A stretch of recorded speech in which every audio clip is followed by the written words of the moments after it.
Kinilala naman bilang isa sa country's outstanding police officers in service ang isang staff commando na nakaligtas sa engkwentro sa Mama Sapano. Si PNP Chief Director General Ricardo Marquez tiniyak ding mabibigyan ng nararapat na parangal ang SAF 44. At mula po sa Camp Crame sa Quezon City, may ulat on the spot si Salima Refran. Salima? Connie, pinarangalan ng Metrobank Foundation ang pinakamagigiting at papatularan ng mga polis sa COP 2015 o Country's Outstanding Police Officers in Service. Isa nga sa kanila ang Mama Sapano survivor na si PO2 Adolfo Andrada.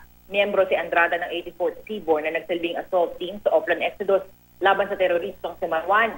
Bukod dito, kinilala din ang pagiging bahagi ni Andrada sa pagsagip ng mga hostages noong Zamboanga Siege.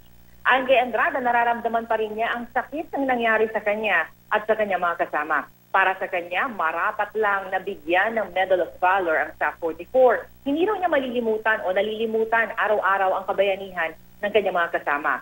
Ang isa pang COPS awardee na si SPO4 Florante Ovina nagsimula ng advocacy campaign para bigyan ng Medal of Valor ang SAF 44. Gayunman, nire-respeto daw niya mga nakalatag ng parameters para mapili sa award na ito. Tiniyak naman ni PNP Chief Police Director General Ricardo Marquez na mabibigyan ng sapat na parangal at pagkilala ang SAF 44. Kasunod nga ito po ang pagkakaudlot ng pagbibigay ng parangal sa ilang miyembro ng SAF 44 noong Police Service Anniversary noong Biyernes.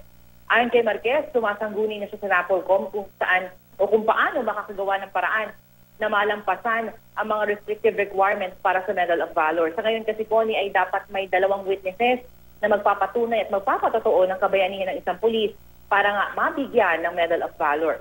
Sa kaso naman ng SAF 44, halos naubos nga ang lahat ng 55th Special Action Company. Tiniyak naman ni Marquez na lahat daw ng SAF 44 dapat na magkaroon ng Medal of Valor. Noong Sabado nga po personal na nakausap ni Marquez sa mga naulila ng SAF 44 sa SAF Memorial Day. Pangako daw niya sa mga ito, gagawin niya ang lahat para mabigyan ng parangal at masagot ang kanilang mga hinaing bago siya magretiro sa susunod na taon. Yan ang latest mula nga dito sa Camp Crame, Connie.